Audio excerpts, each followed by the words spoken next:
Yeah, when we talk about giving the gift of home, we mean something really simple but important, and that's just helping people in Wales find or keep a home.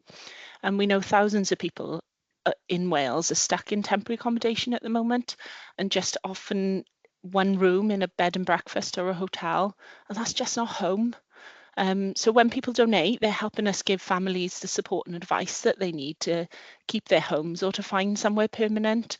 And it might be the phone call that stops an eviction, or that specialist advice that helps a family move out of a hotel and into a real home. So for us, the gift of home really is about giving something we all need, a safe and secure home. And thanks to our supporters, we are helping one person in housing need every 5 minutes. But we know there are many more people out there that need us.